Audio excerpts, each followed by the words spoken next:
All right. Jake, what's up, dude? I made it. You made it. I'm finally on the podcast. You're really the one with the podcast experience here. It's funny. The guy I used to do the 4th and 26 sports podcast with just texted me last night and said we just crossed the 10,000 listens. Wow. You might want to move that a little closer or something. Just listen to here. I don't know. You can adjust that arm. You splurged as our CFO. You really you let us buy a bunch of podcasting equipment we didn't use for 6 months. But I found out after the fact. Yeah, well, that's how most things go around here. Well, this is gonna be fun. Let's. I think this will be a probably like a monthly partnership recurrence on the Business of Human Flourishing podcast. Excited to have you. I'm excited to be here. So let's kick it off. What's going on? Not a lot. Yeah. No, I think it's been a good week, and I think this was a interesting week for you and I as partners, and a good way to kind of sit back and observe our dynamic. And it was really a good week for how our partnership works well. So It's like this was definitely a good partnership week for you and I. Let's jump back. And how did we even become partners? How did we meet? I think you're a much better storyteller than I am. So I've heard this story. We tell this story a lot, but I think it's a good one to, just highlight kind of where we came from and where we want to go.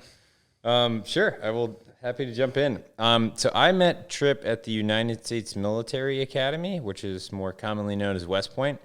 So we were both cadets there, and in my first year there, I started out at West Point. I was a very goody two-shoes cadet, and I really tried to do all my homework and behave very well. And then I eventually got in trouble, and once you get in trouble at West Point, you kind of get a scarlet letter, and you meet all the other bad kids. So I had already established myself pretty firmly as Tripp was the first kid in our class as a cadet to receive any alcohol offense.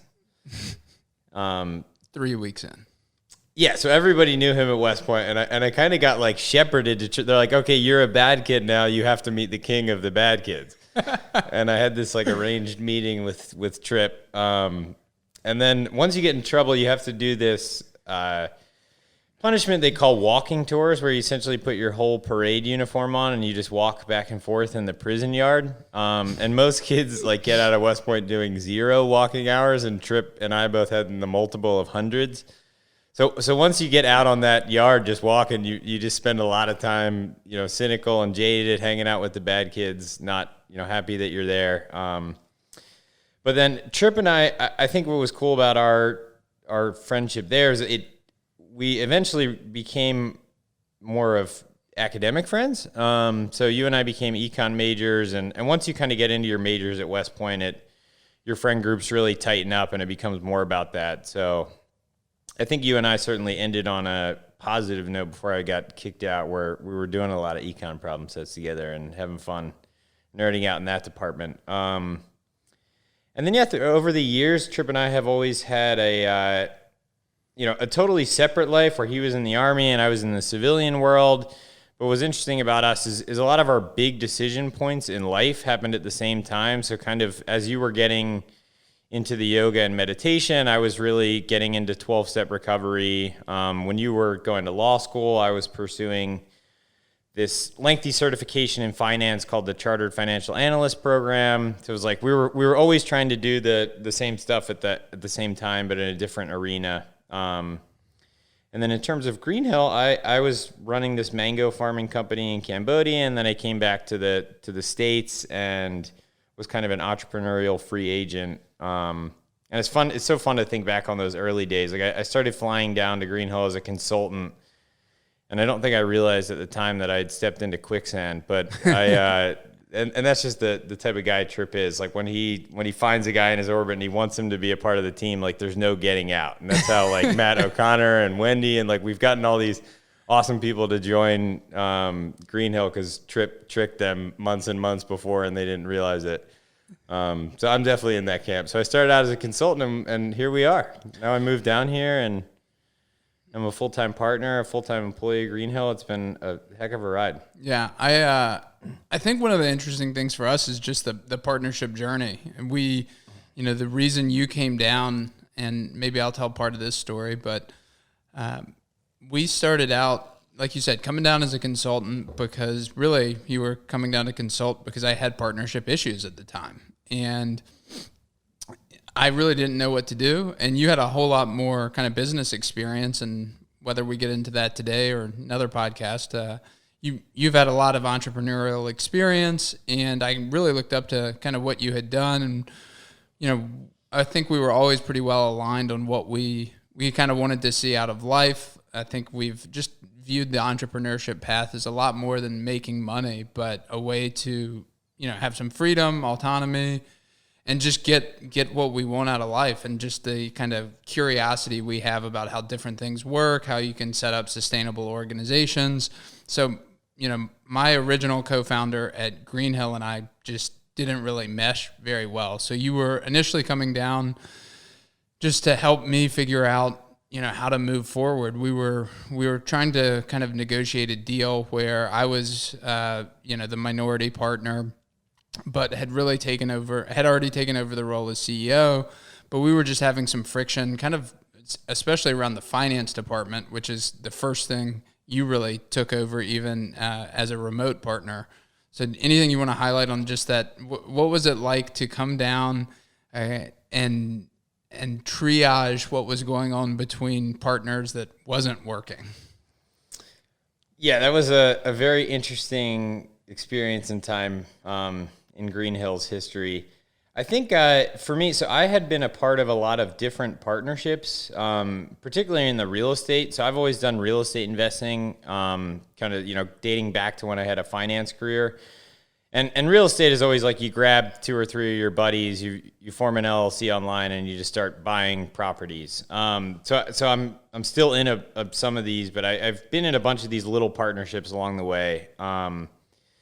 And one of the things I've always been coached on as a young entrepreneur is like to be wary of partnerships. Like it's always fun to do things with your friends and like, assemble these dream teams and do everything as partners. But the sad reality is that the vast majority of partnerships fail. And I had been through that process of you get the team together, you start, everything's good in the beginning and you're making money and you're young and naive. And then when things go south is when you really start to see people's true colors. So I had been through that, and I was kind of seeing you go through that experience very tightly of like the optimism was fading away, and you were realizing that, hey, just because this started out well, it doesn't, it's not always going to be like that. Right. And it's one of those things that I think I coached you early on, that you just have to rip the Band-Aid off. Like this only will get worse. And Greenhill was at a point in time where Greenhill wasn't making money, and it was a tough position, and you had to make a lot of difficult decisions about the future. And you guys just weren't aligned on anything. And I think you were always approaching that from a place of trying to make the marriage work and not thinking of a divorce as a realistic option. And I think one of the things that like I urge you to do is just take actual control. I think like you had a little bit of, this was your first company that you were working on, and I don't first think job in the private sector. Yeah, I mean, really, I'd never actually had a job. I mean, my first job was kind of CEO, which left is the Army ridiculous. And became a CEO. Yeah. But yeah, I think like that was really where you were, is you just needed to accelerate this and trust your gut, where I think you knew deep down that you could, this partnership couldn't continue, but a lot of people were coaching you to not like be aggressive and not seek control. And that was kind of, why I was willing to join this, is because you were passionate, you had a clear-cut vision, and you were willing to bet on yourself. Like there's nothing more inspiring to see as an entrepreneur, somebody who's, willing to put their own money and capital on the table and, borrow money from friends and family and go all in on something they believe in. And you called me on a Friday night and said, hey, we're going to buy Greenhill, or are you all in or not? I need to sort of know by right now would be great, but tomorrow would be acceptable. Well, yeah. I mean, I'm going to back up and add a little more color to that story. The first few times you came down, specifically what we were trying to navigate in the existing partnership was how do we figure out, I had already taken over as CEO. My partner at the time was running kind of our finance department, and that was not going well. And we had actually spent a couple months getting to a term sheet that, maybe put me at 51% of the company, but also no real controls in the operating agreement. And basically the last day you were about to fly back to Philadelphia, and all of a sudden we said, like, screw it. Like, we got to go. Let's just do the whole thing. And, so yeah, I had to call you and say, look, are you in or not? Because I've borrowed as much money as I can. I want to buy them out, but I don't have enough. So I kind of, it's you, or I got to find someone else. So let's figure it out. So that's how we started. And you were still, I'd love for you to talk a little bit about what you were doing in Philadelphia. You kind of quickly established, you mentioned some of the real estate, but you started, I think, in terms of this, business of human flourishing and the way we really look at the world, it's really unique. And what you were doing at TTP Homes was really cool. And fortunately for me, COVID, took a cut at that business. But tell us a little bit about TTP and then how that kind of made sense for you to transition to doing this full time. Yeah, absolutely. So when I moved back to Philadelphia, I've always been a real estate investor, like I said, and I've always done handyman stuff as a hobby. I love working with my hands. When I was 12 years old, we built an addition on my house, and my dad made my brother and myself do all the electrical work and plumbing work and some of the framing and drywall, and we basically learned how to start doing construction work. And I've even when I had a finance career, like I was working at a machine shop on the weekends, learning how to weld. I've always kind of protected this hobby of working with my hands and doing construction work. So I had an opportunity when we came back. We had all these rental properties that were just sitting, waiting for contractors to hop in. So I took one of the projects on myself and hired a few guys who were friends in AA, and we started doing this construction work, and that sort of spiraled out of control, and in a good way. So I ended up basically establishing, a licensed contracting company and started onboarding employees, and we were fixing a bunch of houses. And it was cool because it had a mission element to it, which you're digging into. So to take a step back in my recovery, one of the mistakes I made in early recovery was that we say in the program that I'm in that whatever you put in front of the program, you're going to lose. And I had never really made sobriety the center of my universe. It was just, something I did well on the side, and then I had my normal life. So I kept relapsing because I lived this very siloed life. And my sponsor identified that, hey, maybe like doing all the same stuff in the same arena would be good for you, either working in the field or, spending more time, in sobriety in your day-to-day life. So I kind of cooked up this idea that I was going to create this contracting company that had a kind of a mission training element to it, where I was only going to hire guys who were, new in sobriety, and they were trying to decide between a restaurant job and a labor job. So I wanted them to, stay out of the restaurant culture and come learn a thing or two and work for TTP. So we essentially started this company and hired a bunch of young guys in sobriety, and we just had this summer camp vibe to it, and we were all just shirtless, throwing sledgehammers through walls and trying to learn how to run a business and run a construction company at the same time, and all stay sober together. So it was awesome. And it was super cool. I got to come up a couple times and meet some of the TTP crew. And it was just incredible to see kind of the culture you built around, just renovating properties and everything else. But just that apprenticeship kind of program that you set up, I think you and I both really, really like that model. And I think as entrepreneurs, that's something that we each really share is, and you don't have the highest opinion of MBAs, right? Yeah. But we really like rolling up our sleeves, getting our hands dirty, figuring things out, and then teaching others. And it was just really cool to see the group of guys that you had, really helped them develop sets of, skill sets, and just they were all pretty happy, and you created upward mobility even in a short amount of time. You were able to carve out kind of mini career tracks for people, which I think like from a recovery standpoint is also really important. And that's where like for me, yoga and some of the practices I have, feeling like you're on a path to go somewhere, and for me, learning that it's an infinite game and that the path doesn't end. There's no getting there. You're not going to wake up and feel like you made it, but you can know that you're on the right path and just keep walking that path. And I think that was a really cool thing to see from TTP. Yeah, my dad would always make fun of me. He's like, you're trying to create like a company culture in construction. Like, that's not a thing. but to your point, it's like I wanted these guys to come in there and feel like they could, learn something and work up and take chances. And that was a big thing for me. Is like I wanted the easiest way to learn construction. All it is just a confidence game. Like, you just, like, a lot of people say they can't fix things around their house. Like me. But if you watch a YouTube video, like, you can figure it out. You just need the confidence to start. So I really encourage these guys to take chances and move fast and break things. And then we had this culture where everybody was encouraging this and trying to help one another. And yeah, basically, I learned how to run a construction business and then passed it off to another guy in AA and let him learn how to run a construction business. And we had a couple guys that spun out of there and started their own businesses in construction. And it was just like a fun little incubation, like, let's all learn how to be young entrepreneurs together.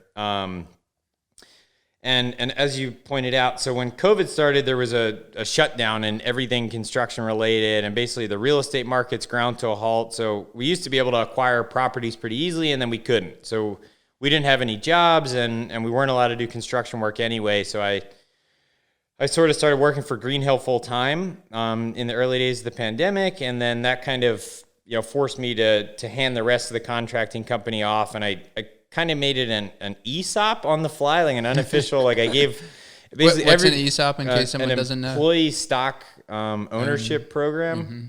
So it's basically, it's one way for entrepreneurs to exit a company is, instead of selling the company to an outsider, they basically sell the company to all the employees.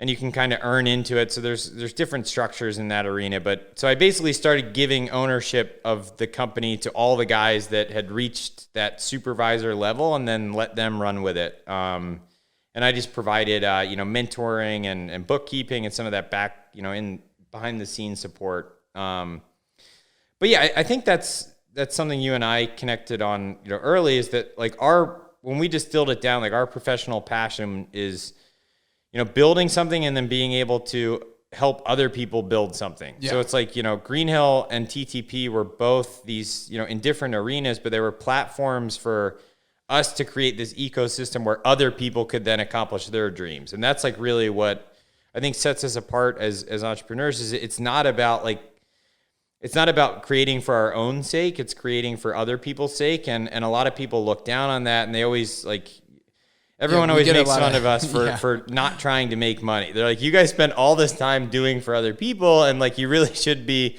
putting your profits first. But we just don't. It's not what drives us, and I think it's not in our values, and it's not something that's super important to us. Right. What just because we've each talked about kind of not having been in necessarily the best partnerships in the past, what do you think? Let's just talk about our kind of relationship in general. But as far as partnerships go, what? There goes our former landlord came by to say hello. I guess we'll see Jeff later. Maybe he'll be on the podcast one day. Hey, Jeff. Yeah, so this is sort of what I was talking about in the beginning, where I said we had a good week as partners, and I think what's unique about us is that the two components we always come back to are the mutual respect and mutual admiration. Like in any room, I'm always going to try to tell everyone that Tripp's the smartest guy in the room, and vice versa. Where a lot of partnerships, they start out where, somebody's more experienced than the other, and there's this clear cut, I'm the alpha and you're the, second in command. Mm-hmm. And those were how a lot of my real estate partnerships were set up, where it was like, younger, like my first one ever, I started with an intern of mine in finance who had been, real estate investing on the side at Temple University. So there was sort of this hierarchical structure that was built in, where I think you and I just we've known each other for a long time, and we've seen each other in a bunch of different arenas, and we just like how each other work, and there's a lot of respect there. So there's never any, like you always say, like, I don't need to know what you're doing because I just trust that you're doing what's best for Green Hill. And I think that's like wildly rare in entrepreneur. Like everyone is always keeping tabs on score. Scorekeeping is something we fight against. Yeah, where it's like, hey, you put in 30 hours this week and I put in 40, and you developed, you brought this much value to the company and I brought more. And most partnerships fail over some, it's either money or some, misalignment in the work. So somebody either believes that they're putting in more effort than their partner, or that their partner is more highly compensated than they should be. And then these things always blow up. And that kind of brings me to my second point. You and I always use this line, like, we're more likely to screw ourselves than the other partner.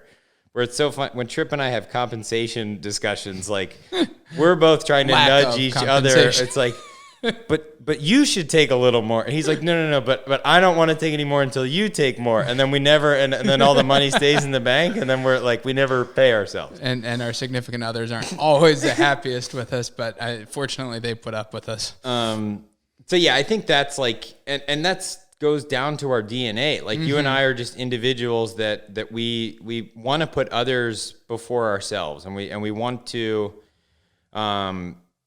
always make these sacrifices and kind of that leaders eat last mentality, which I think we learned all the way back at West Point. So I think that what's good for us as a partnership is like we help move each other in that direction and hold each other accountable. Like when Green Hill started and when TTP was running, we were both paying ourselves nothing and doing a ton of work.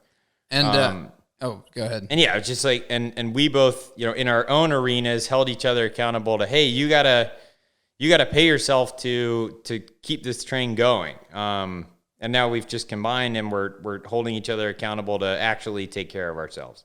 And so you hit on the kind of mutual respect and admiration. I really like this kind of heuristic I developed, and I'm going to plant a question for you because I think this is also, we're talking about what we have in common right now, but I think one of the other, and I think that some of the underlying values are what are so important to us. But maybe you can think about, what makes it work? Like, what is the yin and yang component? Like, where are we different? And then I'm going to go into my kind of heuristic about what we look for, kind of anyone who wants to work here with us in general, but especially as partners.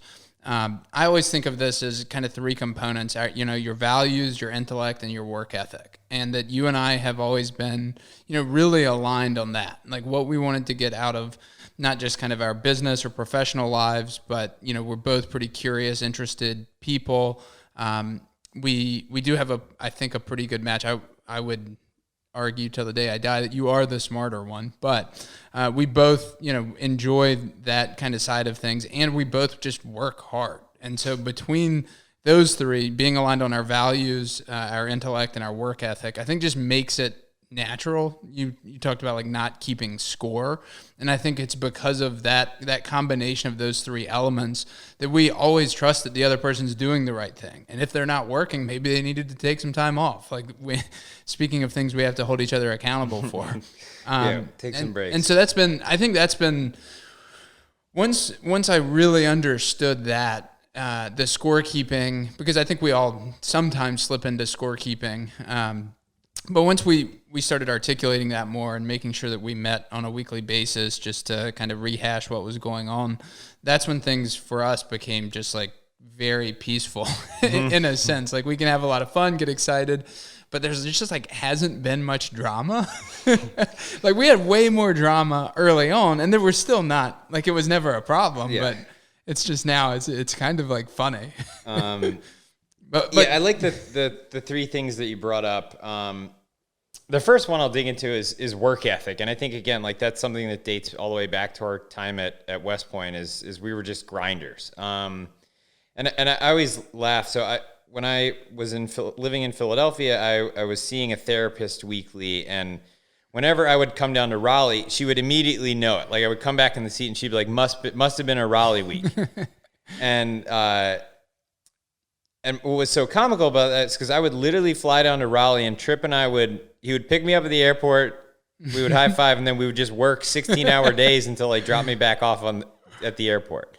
So all I did was when I moved down here, my fiance Anna was like, I bet you know so much of the city. I was like, I literally just flew down here and worked. I know nothing about. I know where the office is. I know where our favorite restaurants are. I've gotten takeout from a few restaurants, but no, I've never seen a concert. I've never been to a museum. Like, we just worked.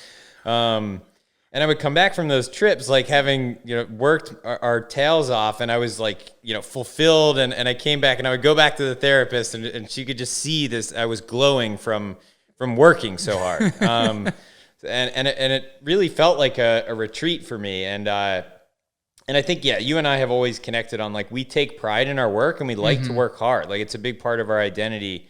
And that's, again, like, why I gravitate to the construction work. It's so cool to build something with your hands and be able to, like, point to that and say, hey, I built that. Yeah. And that's what we're doing at Green Hills. We get to look around and it's like, hey, we built this. Like, we purchased this office and we hired these people and you picked this logo and I developed this billing model, and all this stuff is like, it's cool. So work ethic is definitely the thing that I think you and I started out respecting each other the most. Is like, we will, and you and I are like painfully stubborn people. Like, we have all these stories in our history of just like using willpower to, like, Tripp did a ruck run at Ranger School, and then he didn't make it in the time and had a legitimate excuse, and they told him he had to go back out and run it right after that. So he literally did 2 ruck runs in a row at Ranger School. Yeah, let me tell that one just real quick, because that doesn't. You had a 12-mile march you had to do in less than 3 hours. I woke up at 2 a.m. and we had to be there maybe 3 a.m. So I had a cough, so I thought I took some Dayquil. I took NyQuil. I was always very good at rucking. There are very few things that I come naturally, but that hard work and just putting your head down and moving is something I can do. And I ended up like somewhat robo-tripping and barely finished, and I was like a minute late. And I had never even come close to finishing on time. So and they were going to send me out. I wasn't going to get to go to Ranger School, and that was terrifying for me because everything was about being a macho ranger at that time.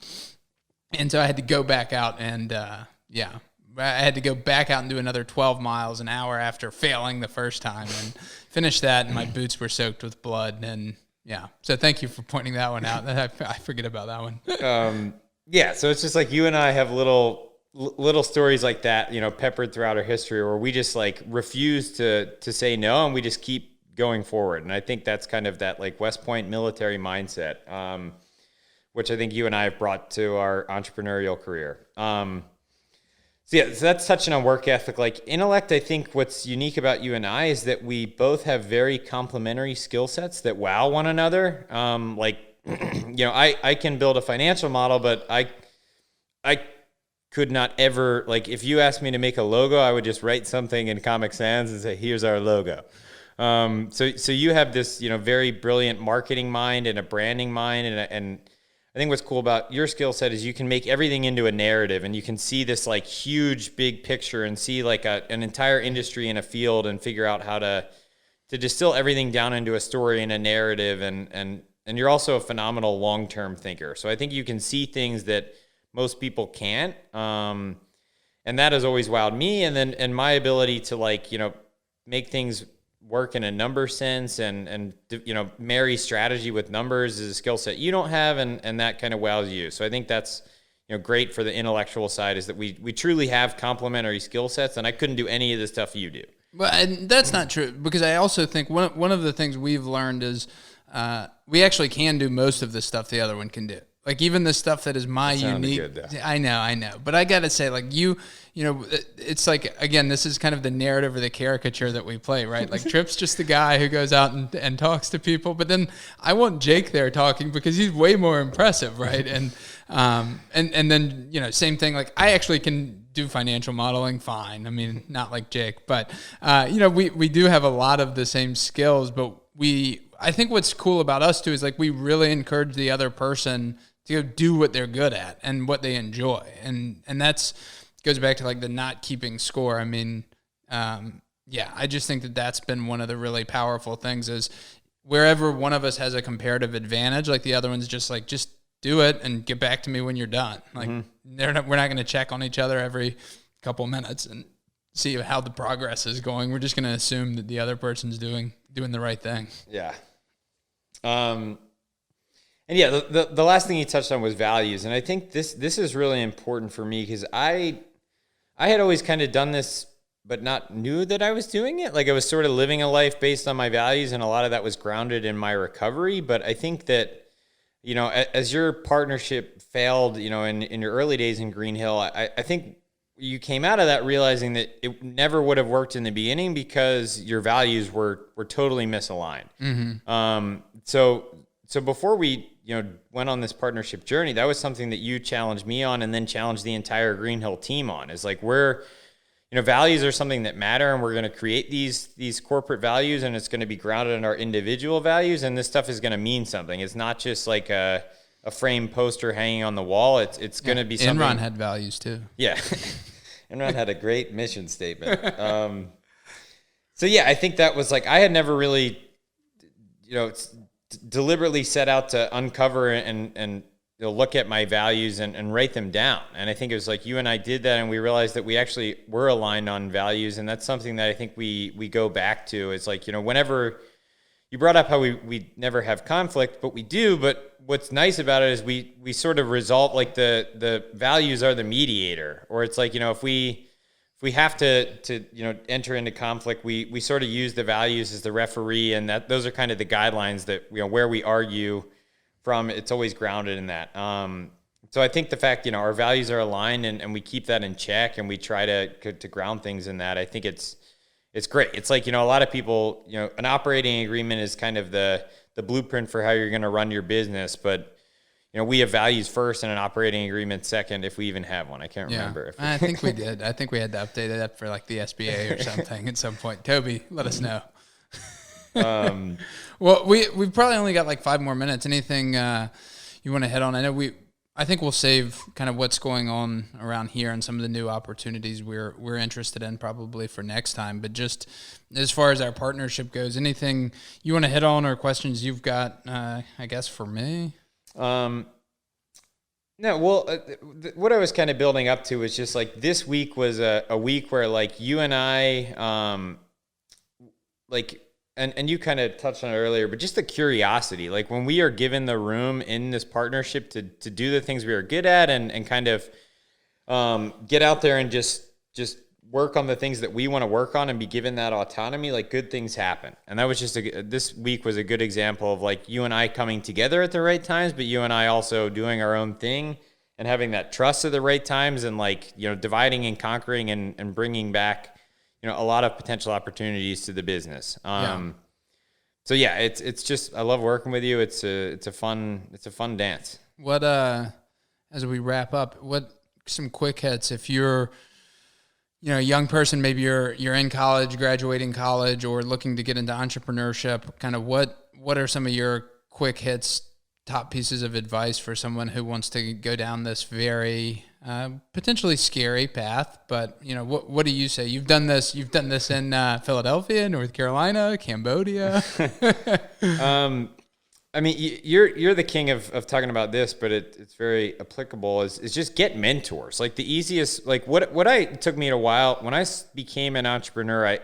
I felt like I was on an island, and again, that was probably the first thing that you and I connected on. Is like, hey, we're not doing the same thing, but it feels good to talk to other entrepreneurs. Absolutely. So really, what I've come to learn is that there is this whole army of people, you know, starting their own companies, and they like talking to one another, and so just, you know, get outside of the field you're in and just talk to entrepreneurs as much as you can, and deliberately seeking mentors. And like you might talk to a guy that runs a drywall business, and he might unlock something in your tech business just because, you know, so much of business is the same, and it hides out in different, you know, places and different costumes, but like we're really all doing the exact same thing. So I think mentors is obviously the biggest thing that I would say. And the other thing that I would always coach the TTP guys on is the barriers to entry to this don't have to be high. Like there are a lot of very low entrepreneurial entry points,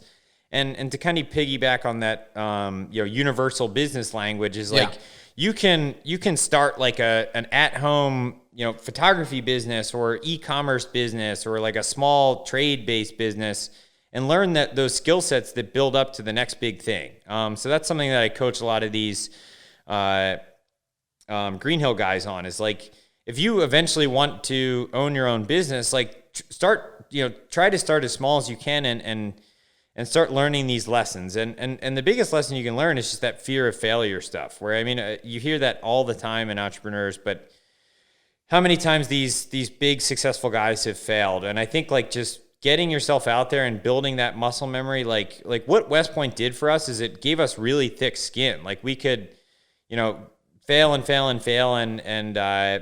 get back up. And I think that's like, just starting to learn that early is great for these young guys. But yeah, find mentors and just get out there chatting. That's like the best thing you can do. And then I'm gonna highlight one that I think you always push us on, and you kind of hit around this, but I would say the way I like to think of this is default to action. Just do it. Mm-hmm. Just do it, and like you said, talk to people, because the combination of those two, if you are approaching entrepreneurship and just your life as this kind of infinite game, you're not trying to win today, you're not trying to win this week, but over time accumulate skills and a network that's going to help you.